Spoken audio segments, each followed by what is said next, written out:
Il y a une chose qui m'intéresse particulièrement, c'est le fait que tout le monde parle à pied d'égalité. Et le béotien que vous êtes a bien compris les enjeux. Personnellement, je suis un militant de la République. Pas En Marche, pas des Républicains, non, la République. J'aimerais bien que le système de santé applique des principes démocratiques beaucoup plus qu'ils ne le font aujourd'hui. C'est-à-dire la liberté, l'égalité, la fraternité. Et je trouve que le TP est totalement dans cette démarche. Ça, je tenais quand même à le souligner. Donc, je vous remercie, monsieur.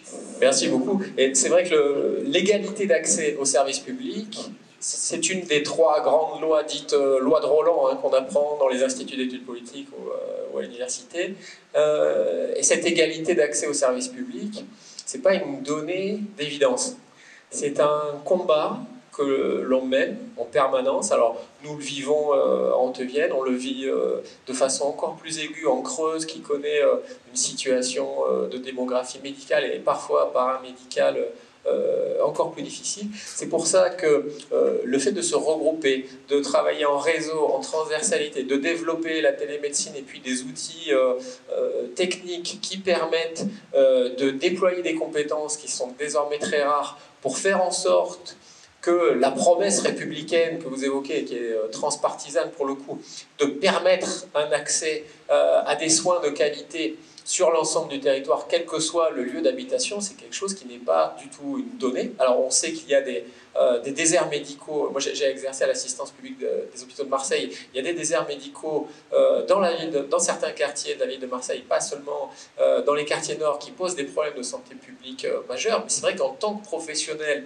de santé publique, nous avons le devoir d'être attentifs à ces sujets. Et la chance qu'on a, si j'ose dire, en santé mentale, c'est qu'il y a une culture de la projection dans le territoire, et il y a une capacité de donner accès aux mêmes soins avec souvent les mêmes praticiens qui se déplacent et qui ont cette culture depuis très longtemps, ce qui fait que quel que soit votre lieu d'habitation et quel que soit, pour le dire un peu trivialement, le prix au mètre carré du quartier ou du village dans lequel vous habitez, vous avez la possibilité d'avoir accès au même type de prise en charge, ce qui est bien sûr plus difficile en MCO dans certaines spécialités, et on comprend pourquoi. Alors il y a des dispositifs en MCO qui permettent aussi, via des consultations avancées, puis après, par exemple, une opération médico-technique faite dans un centre un peu plus éloigné, il y a des possibilités de contourner cette difficulté, mais la culture du travail en réseau des professionnels, l'habitude de se regrouper, de travailler ensemble de façon partenariale et en intégrant le médico-social, les associations et tous les acteurs, ça c'est vrai que, enfin moi je l'ai découvert encore un petit peu récemment, c'est quelque chose qui est très ancré en santé mentale et c'est une des grandes forces. Donc nous avons nos faiblesses au plan du territoire, du Limousin. Nous sommes un peu loin de la mer, sauf aujourd'hui. Il n'y a pas de très grande métropole où les cadres ont tendance et les professions hautement qualifiées ont tendance à se concentrer.